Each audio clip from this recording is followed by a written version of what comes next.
Are you thinking about becoming a doctor, but you're not sure if you've got what it takes, and you're not sure if you want to put your life on hold for all those extra years in school? Well, then keep watching, because my guest today wasn't always a perfect student, and she isn't waiting to live her best life, but she definitely is on her way to becoming a doctor. I'm Jordana. I've been a college counselor, college admissions rep, and adjunct professor while married into the military. I've lived in New York City, Savannah, Alabama, and even Korea with my husband and 2 baby boys. So that's how I got to be here right now with you, helping you take the next step in your journey towards your future. Hello. Come on in and take a seat on the counseling couch. Hello, you are watching Journey with Jordana, helping you take your next step in your journey towards your future. Come on in and take a seat on the counseling couch. If you're a student, grab a drink from the fridge and click that subscribe button, because this channel is all about getting into and through college confidently and without the stress. Oh, and on your way back to your seat, click that notification bell all so you'll be notified every time a new video is posted.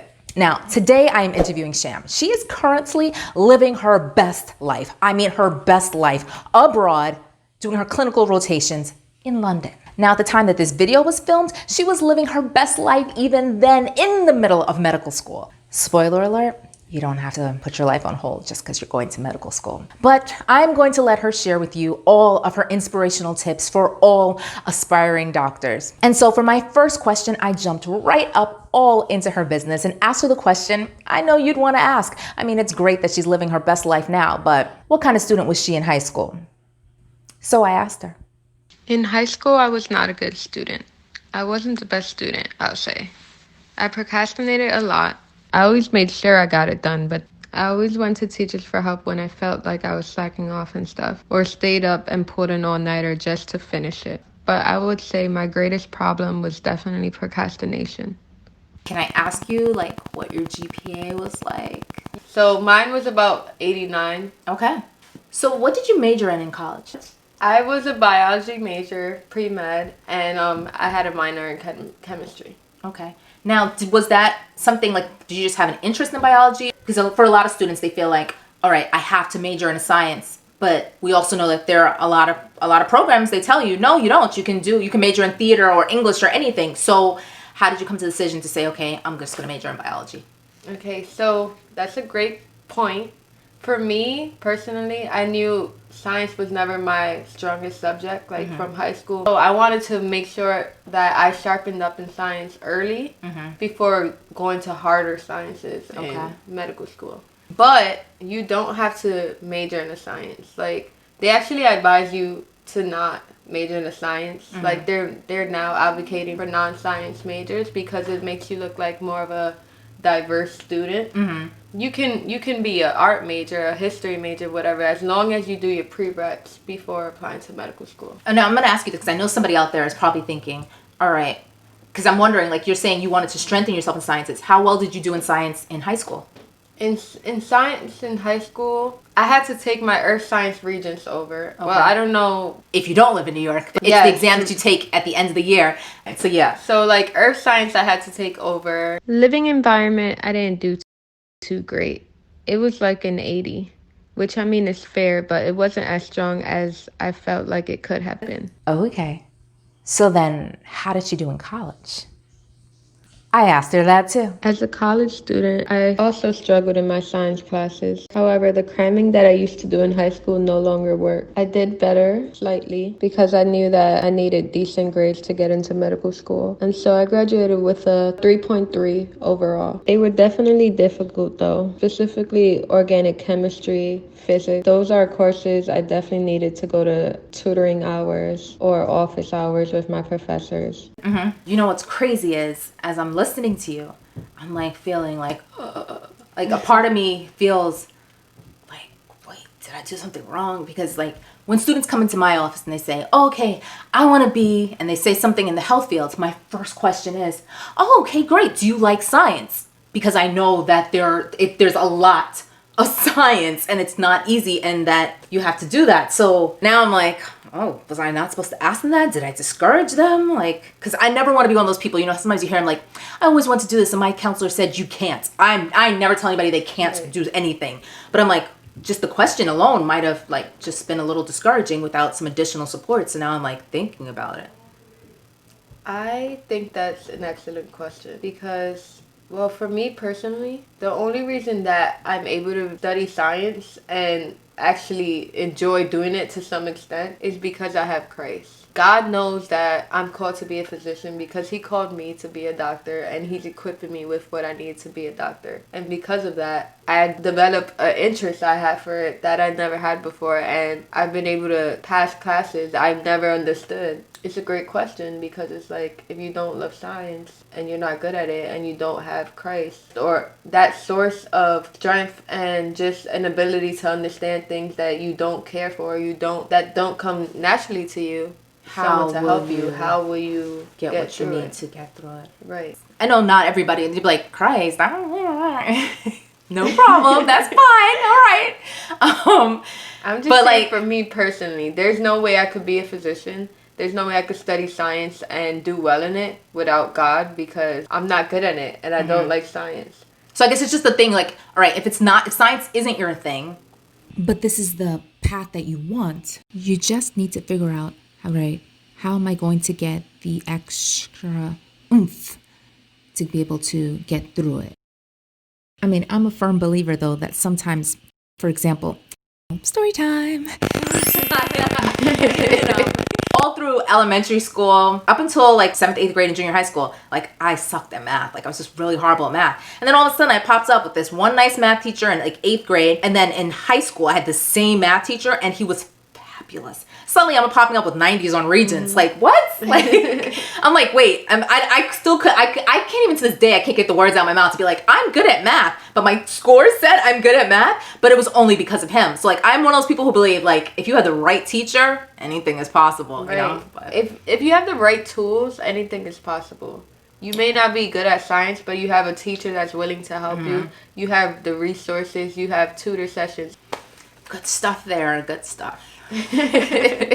But if you feel like you're great in science, you don't have to major in science. But I love what you're saying because a lot of times we think, oh, I want to do this, but I'm not fabulous in it. So that means I have to cross it off the list. But no, you can do it. You just might decide, okay, you know what? I'm going to focus more on it and become even better at it and still go and do exactly what it is that you want to do. Yes, exactly. Also, another thing is, the great thing about deciding to major in a science, if you wanted to, is that you don't have to take extra classes because you're already on the pre-med track.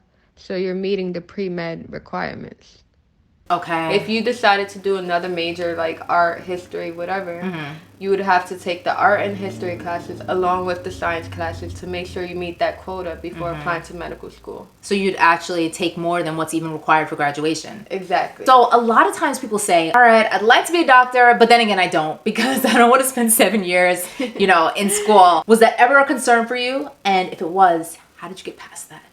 Honestly, I have never met someone who said no, that was never a concern for them. That was a huge concern for me. In college, I first decided to major in health sciences, the nursing track, because I was like, I'll still be in the medical field. I'll work with patients and I'd be done quicker. But what I started to realize is I wasn't necessarily enjoying the classes. A lot of the classes are similar, obviously, because they're both in the medical field, but it's different. I can't really explain it unless you're exposed to both of the classes. But I started thinking I'm taking the shorter track, but not really doing what I want to do. When people do that, not only do they cheat themselves, they're also cheating the people that are their patients because it's not what they're truly passionate about. So passion means more than your time. Yes. And in the long term, the long term, it'll be worth it. I truly believe that. Now, like when you look at your peers right now, like the ones who graduated and now maybe they're entering the work field and you're in medical school, any feelings about that? I'm happy about that because when I think of school versus working, I think of like college kid versus adult. Yes. Like, yes. So bills. Paying off my loans, that bosses, bills. So, paying off that loan, yes. So I'm kind of happy. Obviously, I want to become a doctor, but I don't want to rush it. Yeah, no, I see what you're saying. The Mcats, major fear for a lot of people. The Mcats is an entrance exam you have to take in order to get into medical school when you are finished with college. So after you've taken all those courses, you have to take the MCATs? Really quickly though, you don't have to be done with college to take it. Most people actually take it after their junior year of college because it's a long process, a lot of like waiting, a lot of maybe doing supplementaries, which I'll explain, and then waiting for people to get back to you. So if you want to get in right after college, like if you want to go straight into medical school, take your MCATs after your junior year. Okay. Almost like how when you take your SATs, you don't wait till, if you wait till June to take your SATs, you're in trouble. So yes, okay, so it's the same thing. I get it. Yes. What was the MCAT, sociology, biology, chemistry, and English. I actually enrolled in a capping course. It was very costly. I would say do that only if you feel you're not disciplined enough to study on your own. Because a lot of these subjects, you're probably not as well versed in them as you were when you just started taking the subjects, like in your freshman year of college. So if you feel like you need discipline, enroll in the course. There's Kaplan, there's Princeton. It's a 7-hour exam with like 15-minute breaks. You can't leave the building, so bring your lunch, your little lunch, because you only have 15 minutes to eat. So it's pretty scary, but yeah, don't let it be your doom. It's something we all have to do, get it over with, but obviously study hard for it. Yeah. And you know, it's interesting, like sometimes you think there's pressure on you to get it right first time, but like I heard of a girl, she did it like 4 times. I don't recommend that though, because actually every time you take it gets recorded, so the medical school see that. And well, no, but she had to take it because she did poorly each time. So it wasn't like oh, I did okay, let me see if I could do better, or if I could do better. No, it was like she did poorly. And whereas most people would like give up, she was like, all right, I'm just gonna keep trying. And then she finally did well enough to get into medical school. That's awesome. You obviously need to be determined, but don't take it if you're not ready. That's what I would say. Good advice, yeah. Because like I said, they record every time you've taken it, and the more times you've taken it, the less competitive you are as an applicant.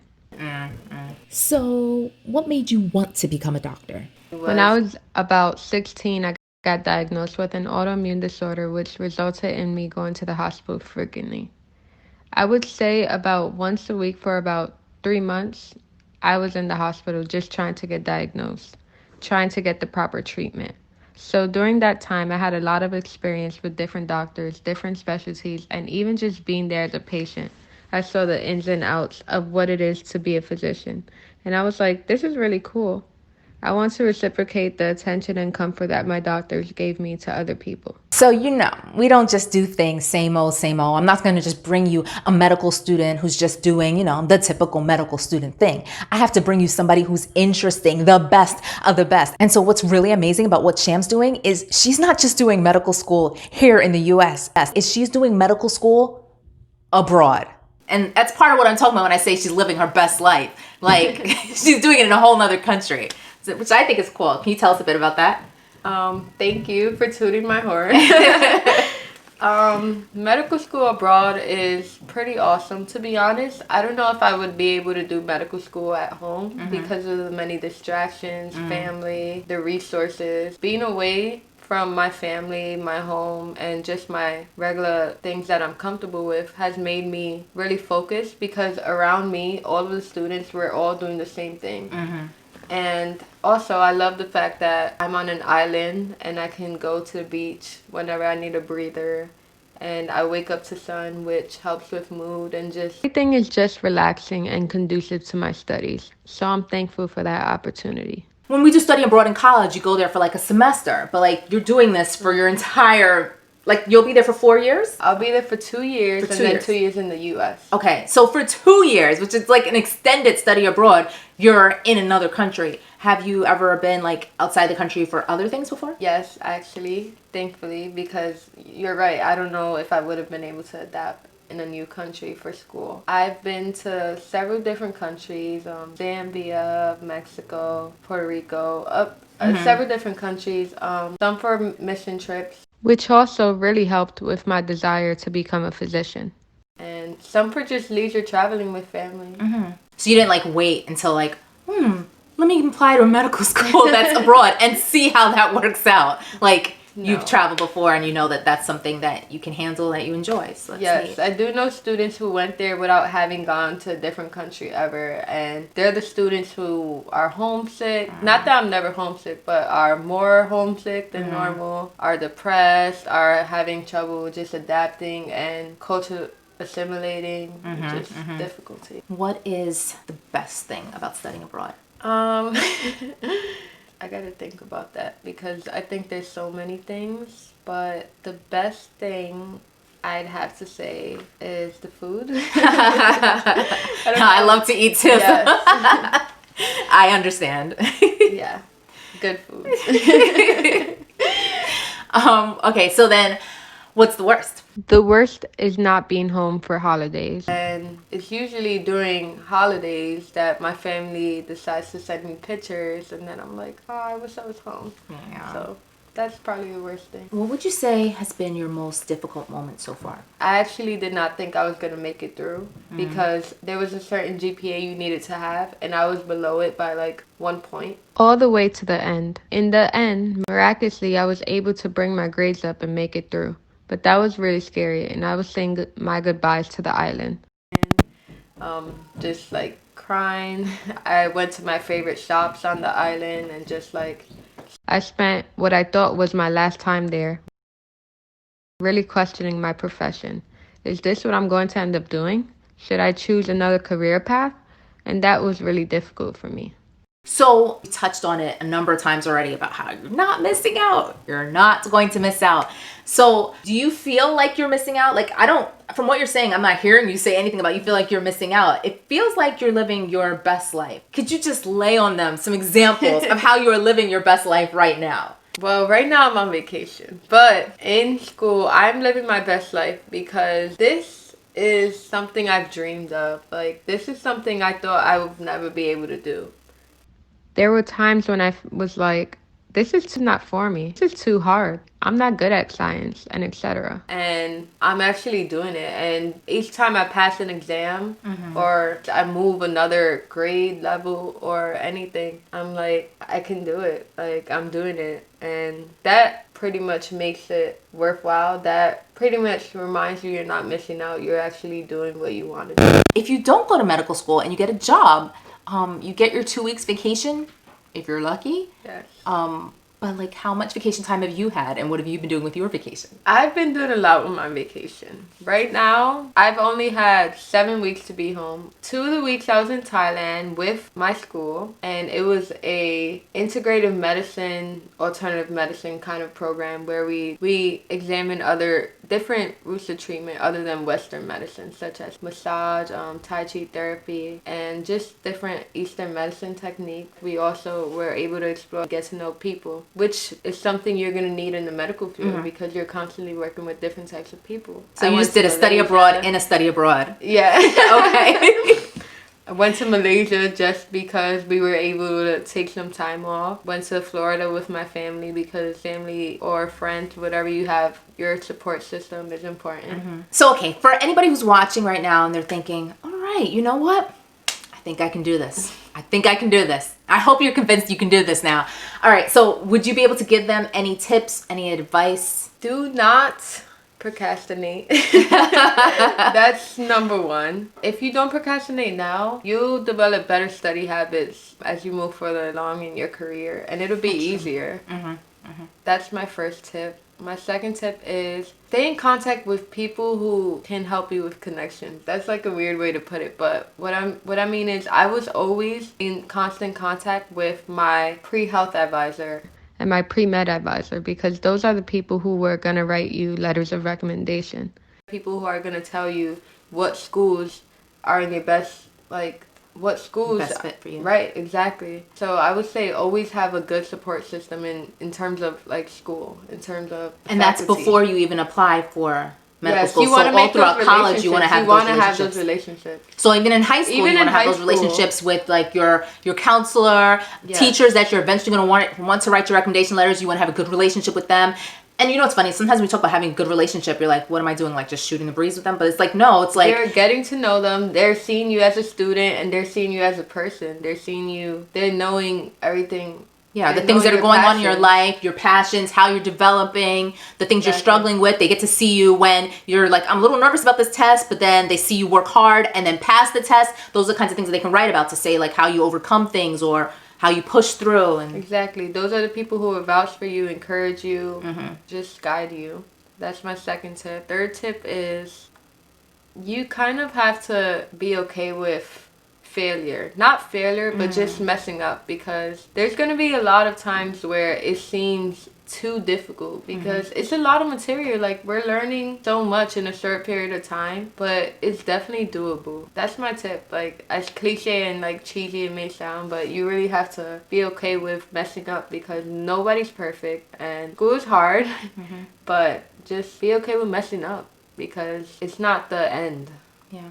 That's really powerful right there. We're most comfortable where we feel confident. And when we don't feel confident about something, we tend to like run the other way and be like, okay, that's not for me. But it can be for you. You don't have to run away just because it's difficult. Even though it might, and the crazy thing is, it might be actually easy for somebody else. Yeah, it's true. But that doesn't mean that that's your path, and it doesn't mean it's not for you just because it's not easy like it is for them. You can still do whatever it is that you really want to do deep down. Absolutely. I'm one of those students who has to study hard to do well. There are other students who don't have to study as hard as I do.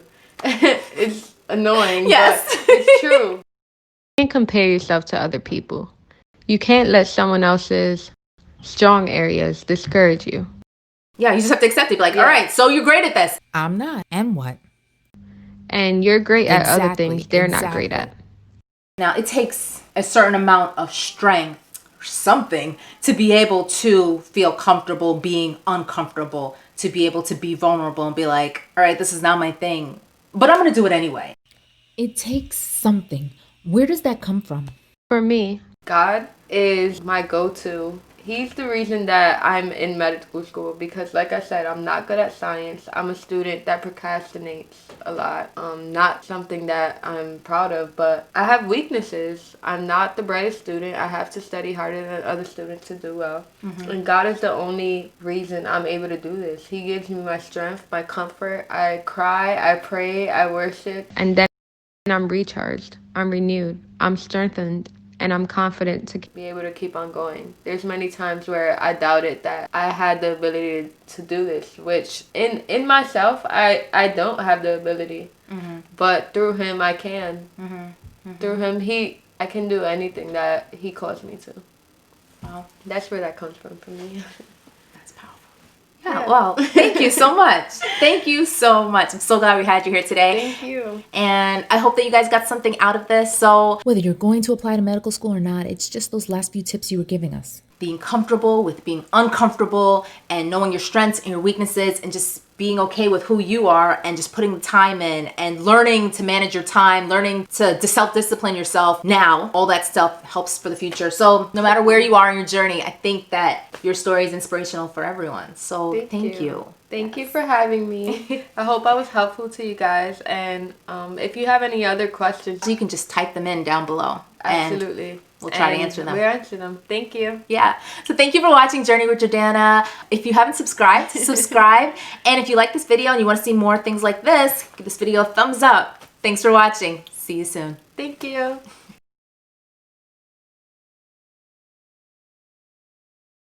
Unfortunately, my microphone, not this one, decided to die a very slow death in the middle of the video. And so there'll be a few patches where the audio will not sync up perfectly. But the devil is a liar. I was not about to let him stop her from sharing her story for the next generation of aspiring doctors. You.